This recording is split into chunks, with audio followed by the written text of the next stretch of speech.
കനിയാപുരത്തെ railway station അടുത്തുള്ള ഒരു പുളിമരത്തിൻ്റെ ചുവട്ടിലുള്ള ഒരു ബിൽഡിംഗ് മാത്രമല്ല ശരിക്കും തണൽ. തണൽ എന്നുള്ളത് അതൊരു പേര് മാത്രമല്ല, ഒരുപാട് ജീവിത പ്രയാസങ്ങളാൽ നെട്ടോട്ടമോടുന്ന മനുഷ്യരുടെ ആശ്വാസ കേന്ദ്രമാണ്, അഭയകേന്ദ്രമാണ്, അവരുടെ ഒരു സമാശ്വാസം കൂടിയാണ് ശരിക്കും തണൽ. വിശുദ്ധ ഖുർആൻ പഠിക്കാനായി ഒത്തുചേർന്ന വനിതകളുടെ ഒരു കൂട്ടായ്മയാണ് പിന്നീട് തണലായി രൂപാന്തരപ്പെടുന്നത്. പരിപൂർണമായും വനിതകളാണ് ഈ കൂട്ടായ്മയ്ക്ക് പിന്നിലുള്ളത്.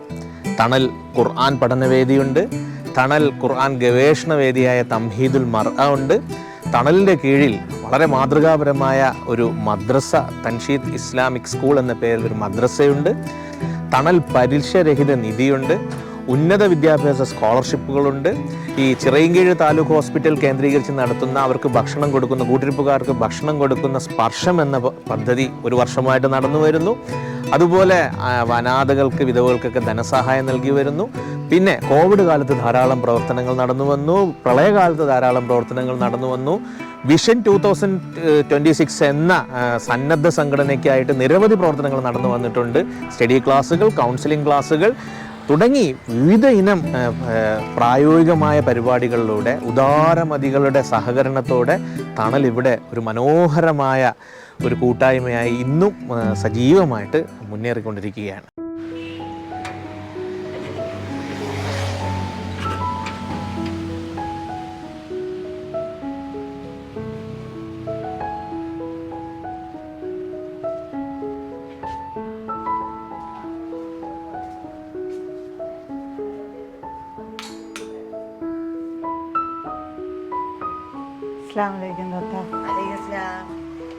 എത്ര നാളായി ദത്ത കണ്ടിട്ട്? ഞാനും കാണാൻ കൊതിച്ചിരുന്നതാണ്. കോവിഡായിട്ട് പുറത്തിറങ്ങാനോ ആരെയും കാണാനോ സാധിക്കുന്നില്ല. ഞാൻ താത്തയുടെ ഖുറാൻ ക്ലാസ്സിലൂടെയാണ് ഖുറാൻ പഠിക്കുകയും ഖുറാൻ എന്തെന്ന് മനസ്സിലാക്കാൻ കഴിയുകയും ചെയ്തത്.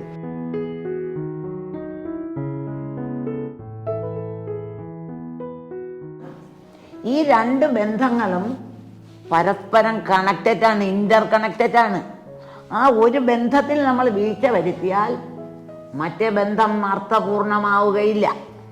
സൃഷ്ടികളോടുള്ള തൻ്റെ ഉത്തരവാദിത്വം നിർവഹിക്കാതെ സൃഷ്ടാവിനോടുള്ള ഉത്തരവാദിത്വം നിർവഹിക്കുന്നവൻ പൂർണ്ണമായും അവൻ്റെ ദീന് പൂർണ്ണമായെന്ന് നമുക്ക് പറയാൻ സാധിക്കുകയില്ല. എല്ലാ അർത്ഥത്തിലും ലക്ഷ്യം സാക്ഷാത്കരിക്കാൻ സാധിച്ചതിൽ ഒരു പൂർണ്ണ സംതൃപ്തിയുള്ള ഒരു പഠിതാവാണ് ഞാനെന്നും. ഇന്നും ഒരു ബാച്ച് വെച്ചാൽ ആദ്യത്തെ ബാച്ച് മുതൽ ഇരിക്കണമെന്ന ആഗ്രഹമുള്ള കൂട്ടത്തിലാണ്. അത്രയും പഠിച്ചാലും കൊതി തീരാത്ത ഹദീസുകളും ഫിഖ്ഹുകളും ഖുർആനുമൊക്കെയാണ് മാമിയിലൂടെ നമുക്ക് ലഭിച്ചിട്ടുള്ളത്. ആദ്യമായി ഖുർആൻ പഠിച്ചു തുടങ്ങിയത് എൻ്റെ 16-ാമത്തെ വയസ്സിലാണ്, +1 പഠിക്കുന്ന സമയത്ത്. പക്ഷേ പിന്നെ എനിക്ക് ഖുർആൻ പഠിക്കുന്നതിൽ കുറച്ച് ബ്രേക്ക് വന്നു. പിന്നെ ഞാൻ മെഡിസിൻ ജോയിൻ ചെയ്തു. MBBS പഠനം ഞാൻ പൂർത്തിയാക്കി. അത് കഴിഞ്ഞ് പിന്നെ അപ്പോഴും എനിക്ക് ഖുർആൻ ക്ലാസ് കിട്ടിയിട്ടില്ല. ഞാൻ എൻ്റെ PG എടുത്തു. PG അൽഹംദുലില്ലാ കംപ്ലീറ്റ് ചെയ്തു. ഇപ്പം ഞാനെൻ്റെ സീനിയർ റെസിഡൻസ് ചെയ്തുകൊണ്ടിരിക്കുവാണ്. കഴിഞ്ഞ 2 വർഷം തംഹീദുൽ മറയുടെ 2 വർഷത്തെ ക്ലാസ് എനിക്ക് അൽഹംദുലില്ലാ വിജയകരമായി പൂർത്തിയാക്കാൻ പറ്റി.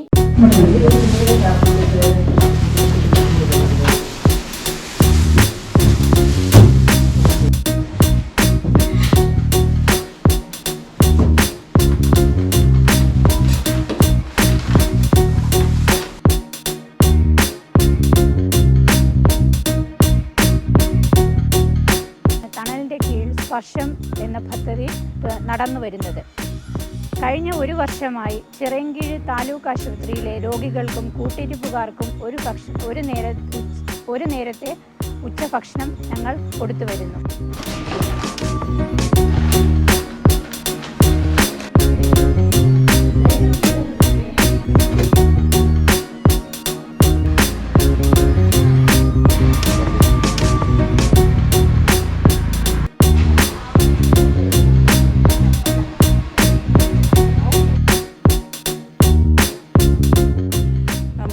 ഇത് ഇങ്ങനെ കൊണ്ടുതരുന്നത് വലിയൊരു പുണ്യമാണ്. ഞങ്ങൾ കിടപ്പ് രോഗികളാണ്, ഞങ്ങൾക്ക് ഭയങ്കര ബുദ്ധിമുട്ടുള്ളതാണ് ഇതിനകത്ത്. അപ്പോൾ ഞങ്ങൾക്ക് ഇതൊക്കെ തരണം ഡെയിലി കിട്ടുന്നുണ്ട്, അല്ലാതെ മാസം തോറും കിട്ടുന്നുണ്ട്. ഇങ്ങനെയൊക്കെ കൊണ്ടുവന്ന് എല്ലാ ചാരിറ്റബിൾ ട്രസ്റ്റിൽ നിന്നും കൊണ്ട് തരണത് ഞങ്ങൾക്ക് വലിയൊരു പുണ്യമാണ്. ക്യാൻസർ രോഗികൾ, പിന്നെ ഡയാലിസിസുമായിട്ട് ബുദ്ധിമുട്ടുന്നവർക്ക്, അതുപോലെ ഒരുപാട് രോഗങ്ങളുണ്ടല്ലോ, ഹൃദയ സംബന്ധമായ ഒരുപാട് രോഗികളെ കാണാൻ പറ്റി. അവർക്കൊക്കെ ചികിത്സാ സഹായങ്ങൾ ചെയ്യാൻ പറ്റി. ലക്ഷങ്ങൾ തന്നെ നമുക്ക് ആ കൂട്ടായ്മയിൽ നിന്നും സ്വരൂപിച്ച് കൊടുക്കാൻ സാധിച്ചിട്ടുണ്ട്.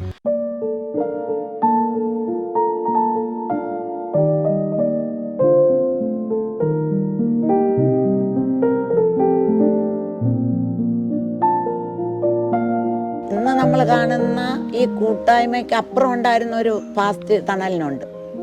അത് വെറും ഒരു ട്രസ്റ്റ് എന്ന രീതിയിൽ എൻ്റെ വീട് ഓഫീസാക്കി പ്രവർത്തിച്ചുകൊണ്ടിരുന്ന ഒരു കാലഘട്ടം ഉണ്ടായിരുന്നു. അന്ന് നമുക്കൊരു ആസ്ഥാനം ഒന്നുമില്ലായിരുന്നു. അന്ന് ഞാൻ മെഡിക്കൽ കോളേജിൽ ഖുർആൻ പഠിക്കുന്ന ഒരു വിദ്യാർത്ഥിനിയായിരുന്നു. അവിടെ നിന്ന് എനിക്ക് കിട്ടിയ ഒരു പ്രചോദനമാണ് ഈ തണലിലേക്ക് അത് കൊണ്ടെത്തിക്കുന്നത്. അതായത് 2004 ഒരു പലിശരഹിത നിധി രൂപീകരിക്കപ്പെടുന്നത്. വെറും 30,000 രൂപയായിരുന്നു അന്ന് അതിൻ്റെ ക്യാപിറ്റൽ എന്ന് പറയുന്നത്. 2,000 രൂപ ഒരാളിന് നൽകിക്കൊണ്ടാണ് അതിൻ്റെ ഉദ്ഘാടനം നടന്നത്. പിന്നെ അത് വളർന്നു. അത് വളരാൻ കാരണമാക്കിയത് ഇന്നത്തെ തണലാണ്. ആ നിധിയിൽ തുടങ്ങിയാണ് തണൽ ഇന്ന് തിരുവനന്തപുരം ജില്ല മുഴുവൻ അറിയുന്ന ഒരു തണൽ ചാരിറ്റബിൾ ട്രസ്റ്റായി മാറുന്നത്.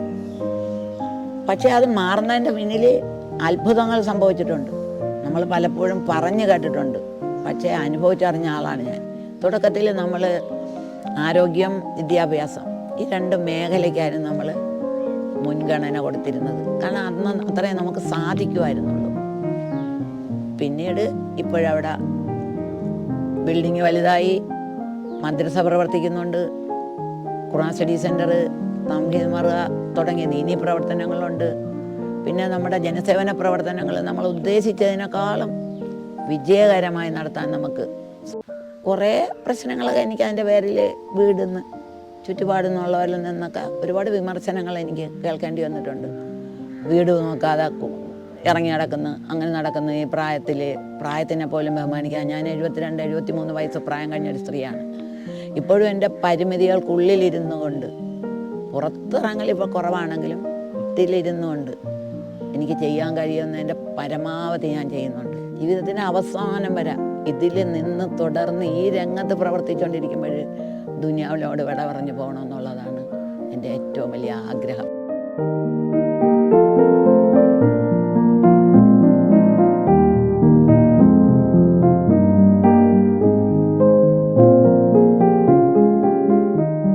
നല്ല കാര്യങ്ങളിൽ ഒന്നിനെയും നീ നിസ്സാരമായി കാണരുത്. പുഞ്ചിരിക്കുന്ന മുഖത്തോടെ നിന്റെ സഹോദരനെ കണ്ടുമുട്ടുന്നത് പോലും. മനസ്സിലായല്ലോ ഹദീസ്? തണൽ ചാരിറ്റബിൾ ട്രസ്റ്റിൻ്റെ കീഴിൽ 2016 തൻഷീദ് ഇസ്ലാമിക് സ്കൂൾ എന്ന പേരിൽ നമ്മുടെ മദ്രസ ആരംഭിച്ചത്. തുടക്കത്തിൽ 13 കുട്ടികളുമായി തുടങ്ങിയ മദ്രസയിൽ ഇന്ന് 100ഓളം കുട്ടികൾ പഠിക്കുന്നുണ്ട്. അതുപോലെ ഈ മദ്രസയുടെ ഒരു പ്രത്യേകത എന്ന് പറയുന്നത് ഇതിലെ പിന്നണിയിൽ പ്രവർത്തിക്കുന്നത് മുഴുവനും വനിതകളാണ് എന്നുള്ളതാണ്. മധുപുരട്ടിയോനെ അറിവ് കൊണ്ടു നേരിൽ എന്നെ നയിച്ചോനെ നീ ചൊരിയുക നിറ കതിരുകളീ രാത്രിയിൽ നിന്റെ കരുണയുടെ കനകവാതിൽ തുറന്നിടണേ.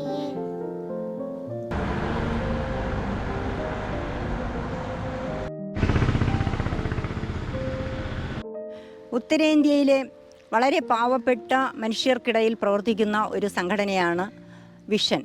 ഇതിൽ ഒരുപാട് സംഗതികൾ ചെയ്യുന്നുണ്ട്. കുട്ടികളുടെ വിദ്യാഭ്യാസം, ഭക്ഷണം, പിന്നെ അതുപോലെ തന്നെ പല ഇതിലും തീരെ താഴേക്കിടയിലുള്ള ആൾക്കാർക്ക് വേണ്ടി പ്രവർത്തിക്കുന്ന ഒരു കൂട്ടായ്മയാണിത്. അതിന് വേണ്ടിയിട്ട് തണൽ ഈ കഴിഞ്ഞ കാലയളവിൽ കുറേ ധനസഹായം ചെയ്തിട്ടുണ്ട്.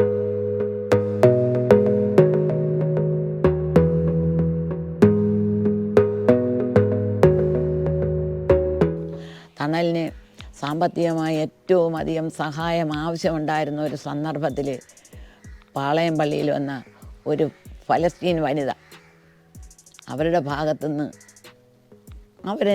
ഞാനൊരു ചാരിറ്റബിൾ ട്രസ്റ്റിൻ്റെ ചെയർപേഴ്സണാണെന്ന് എൻ്റെ കൂടെ ഉണ്ടായിരുന്ന ആൾ പരിചയപ്പെടുത്തിയപ്പോൾ അവരെൻ്റെ കൈ പിടിച്ച് എൻ്റെ കൈയുടെ അകത്തേക്ക് 1, 2, 3 പ്രാവശ്യമായി അവർ വെച്ച് തന്ന തുക അതെനിക്ക് ഒരിക്കലും മറക്കാൻ സാധിക്കില്ല. ആ തുക കൊണ്ടാണ് ഞങ്ങളുടെ സാഫി ഫ്ലവർ മില്ലിൽ നിന്ന് പ്രവർത്തിച്ചുകൊണ്ടിരിക്കുന്നത്. മറുപടി അങ്ങോട്ടും പങ്കുവച്ചോ, അവര് പറയുന്ന മറുപടി അങ്ങോട്ടും ഇങ്ങോട്ടും പങ്കുവച്ചോ. എന്താ പറയുന്നത് അത് കേൾക്കാം, നിങ്ങൾ അങ്ങോട്ട് പറയാം. എന്നെ നോക്കല്ലേ, എല്ലാവരും പരിചയപ്പെടാം, തമാശക്ക് പറയാം, കളികൾ തുടങ്ങിട്ടോ. ചെറിയ ശബ്ദം. ഈ തണലിൻ്റെ കീഴിൽ 15ഓളം കൗൺസിലിങ്ങുകൾ അത് ഫാമിലി പ്രോബ്ലങ്ങളെ ആയിട്ട് ബന്ധപ്പെട്ടത്, pre marital, post marital, family കൗൺസിലിങ്ങുകൾ, അങ്ങനെ അതുകൂടാതെ തന്നെ ചർച്ചകളും പിന്നെ ചർച്ചാ സംഗമങ്ങൾ നടത്തുകയുണ്ടായി, ഒരുപാട് പ്രഭാഷണങ്ങൾ നടത്തുകയുണ്ടായി.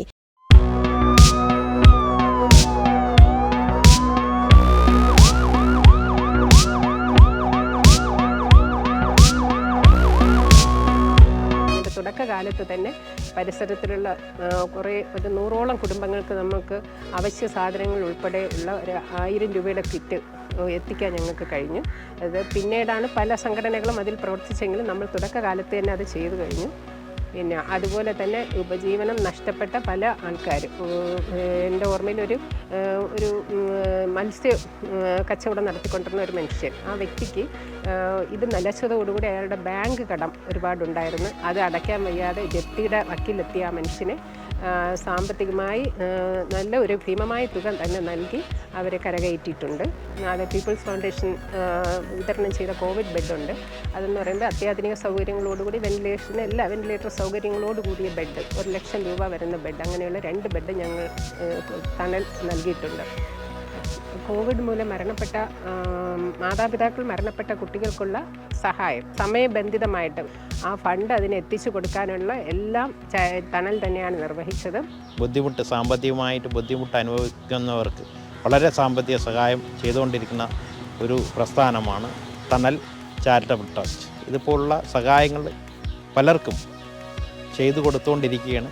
അതൊരു വലിയ പുണ്യകർമ്മമാണ്. എൻ്റെ പേര് ശ്രീഷ്മ എന്ന്.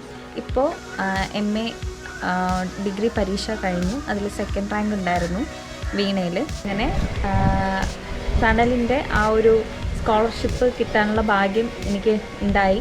അതിൽ ഒരുപാട് സന്തോഷമുണ്ട്.